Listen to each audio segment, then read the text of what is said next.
back in late August of this year, I chased the mighty 284 Berkshire locomotive Nickel Plate Road 765 throughout Ohio, Indiana, and Michigan. If you watched that video, you'll remember that I mentioned that there was more steam locomotive action taking place in the area. In Hillsdale, Michigan, 765's excursion would have a 3-hour layover. While passengers would get the opportunity to disembark and eat at local restaurants or browse some shops, there were also some chances to ride on a short ride through town with the Little River Railroad. Now, if you haven't watched my special on the 765, I highly recommend going to give that a watch. The Berkshire put on quite the show, so I'll be leaving the link down in the description below. But like I was saying, the Little River Railroad was kind enough to bring 2 locomotives to Hillsdale, the number 110 and the small tank engine number 1. 110 is definitely a unique piece of railroading history. Built 111 years ago in 1911 for the original Little River Railroad, it is the smallest standard gauge 462 Pacific type locomotive ever built. It was meant to be a logging locomotive that would combine the power of a Shay locomotive with the speed of a traditional passenger locomotive of the era. The Little River Railroad's owner's wife was actually a huge fan of the 110. This would lead to the tiny Pacific to act as almost her personal locomotive. When she would pass away in 1938, 110 would lead her funeral train. In 1939, the original Little River Railroad would close and sell the 462 to the Smoky Mountain Railroad the following year. It would serve there until 1954, when it was retired just like countless other steam locomotives across the country. Years would pass, and in 1972, Mr. Terry Bloom would purchase the 110 and bring it north to Michigan for restoration. Finally, in 1976, the 110 was running once more, and since then, the locomotive has consistently been in service here at the Little River Railroad.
Tank engine number 1 is a bit of a mystery. It is a small 040 tank engine that many believe is made up of multiple locomotives.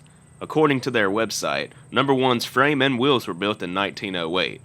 While half the size of the 110, it can actually pull the same amount as 110, albeit for a shorter time. Here we see it rolling out of the depot area and making way for the other side of town.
While waiting on 110 to bring the train back through town, we were surprised by a fleet of speeder cars. I had plans to film a group of these in Mississippi back during the summer, but due to a conflict in my schedule, I had to miss it.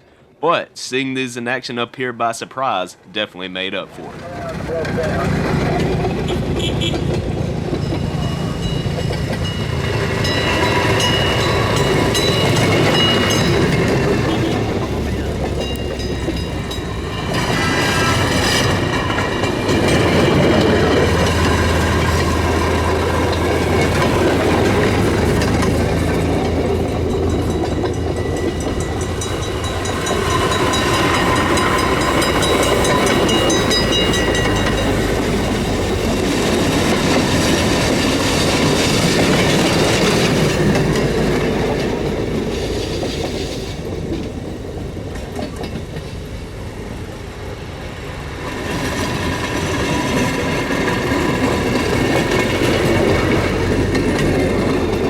We see 110 making its way back.